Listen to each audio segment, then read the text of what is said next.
डेलिकेटेड two common man. आमच्या सर्व महिला भगिनी ज्यांना फार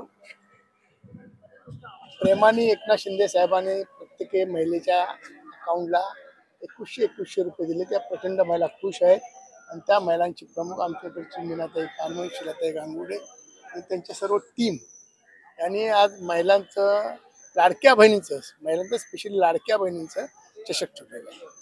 आणि खूप आनंद आहे की ज्या महिलांना प्राधान्य देण्यात आलं होतं, अजूनपर्यंत कुणी एवढं प्राधान्य दिलं होतं, प्राधान्य देण्याचं काम मान्य एकनाथ शिंदे साहेबांनी केलं होतं। त्याच आज बहिणी त्यांच्यासाठी चषक त्यांनी भरवले, त्यामुळे खूप आनंद आहे। तुम्ही पण क्रिकेट खेळायला वयाचं काही गरज नाही, आमच्या बहिणींनी केलेलं आहे ना, बहिणीच्या मध्ये भावाने आलं पाहिजे म्हणून लाडक्या बहिणीसाठी आम्ही आलेलो आहे। माझ्या मतदारसंघामधल्या जेवढ्या बहिणी आहेत त्यांनी कमी कमी 40 लाडक्या बहिणींनी टीमनी, एका टीममध्ये मला वाटतं 11 प्लेयर 12 प्लेयर असतात, अशा 40 टीम एकत्र येऊन त्यांनी हे चषक आमच्या इथल्या महिला भगिनींनी भरवलं। खूप आनंदाची गोष्ट आहे। एकनाथ शिंदे साहेबांनी जे काम केलं त्याचे कुठेतरी उत्तरही आमच्या बहिणी करतात असं मला वाटतं। आणि तुम्ही एक असा माणसं आहे, तुम्ही जास्तीत जास्त तुम्ही आता लाडकी बहिणीचा फॉर्म भरला, तुम्हाला शिंदे साहेबांनी ते बोललं होतं की एक माणसं आहे जो ते प्रकाश सुरू आहे, ते जास्तीत जास्त लाडकी बहिणीचे फॉर्म भरले, काय बोलणार? हे सर्व आमच्या महिला भगिनी केलेलं काम आहे, आम्ही नाही। त्यांनी सर्व जो लक्ष देऊन प्रत्येकाच्या घरोघरी जाऊन महिलांना प्राधान्य देण्याचं काम केलं, महिलांच्या घरपर्यंत त्यांना या गृहिणी आहेत त्यांचं घर चालवण्याचं काम त्यांनी केलं। आणि ह्याच महिला आमच्या भगिनी आहेत ज्या त्याच्यातून काही ना काहीतरी त्यांच्या घरासाठी घेतली, स्वतःसाठी काय घेतली असं वाटत नाही, स्वतःच्या घरासाठी, मुलाबाळांसाठी, नवऱ्यासाठी काहीतरी वस्तू खरेदी करू शकतात। दरवेळी नवऱ्याकडेच पैसे का मागायचे, नवऱ्याला सुद्धा देण्याची ताकद मान्य मुख्यमंत्री एकनाथ शिंदेनी करून दिली। त्याबद्दल खरोखर त्या बहिणींनी आज जो निवडून आलोय, सगळ्यात जास्त मतं निवडून आले मुंबईमध्ये, त्याचं कारण आमच्या लाडक्या बहिणींनी माझ्यावर प्रचंड प्रेम केलं। त्यांची प्रमुख मी मीनाताई पाटील।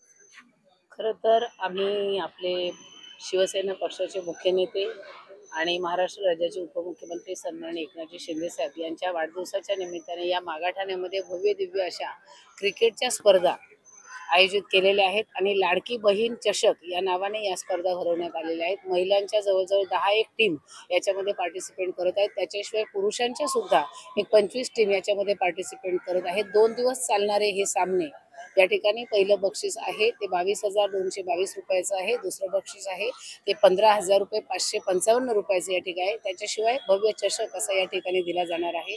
2 दिवस रात्र चालणाऱ्या या सामन्यामध्ये लोकांनी अतिशय प्रचंड या ठिकाणी उत्स्फूर्तपणे प्रतिसाद दिलेला आहे।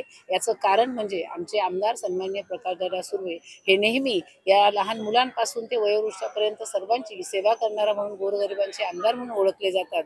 आणि त्यांचा आशीर्वाद म्हणून घेऊन आम्ही आज हा कार्यक्रम या ठिकाणी आमच्या सर्व महिला भगिनी असतील, आमची शिलाताई असेल, मनीषाताई असेल, आमची चंद्रताई असेल, शेखबाबी असेल, आमची वैशाली असेल, जान्हवी असेल, या सगळ्यांच्या मदतीने आम्ही या प्रभाग क्रमांक 4 मध्ये जे या क्रिकेटचे सामने आयोजित केलेले आहेत। आपण बघता मगाशी टॉस उडवला, यांच्यामध्ये एवढा उत्साह प्रचंड या ठिकाणी आहे महिलांमध्ये की न भूतो न भविष्यती। म्हणजे आतापर्यंत मला वाटत नाही महाराष्ट्रामध्ये लाडकी बहीण चषक या नावाने क्रिकेटच्या स्पर्धा झाल्या होत्या, परंतु या 2025 मध्ये हा पहिला चषक आहे जो लाडकी बहीण चषक नावाने, ज्या साहेबांना आमच्या लाडक्या बहिणीने महाराष्ट्रामध्ये जी ऊर्जा दिली, जी ताकद दिली, खऱ्या अर्थाने एक ओळख दिली, ती म्हणजे सगळ्या संपूर्ण महाराष्ट्रातल्या बहिणींचा लाडका भाऊ म्हणून एकनाथ शिंदे साहेबांची ज्या बहिणीने ओळख दिली, त्याच लाडक्या बहिणीच्या नावाने आम्ही या ठिकाणी चषक आयोजित केले।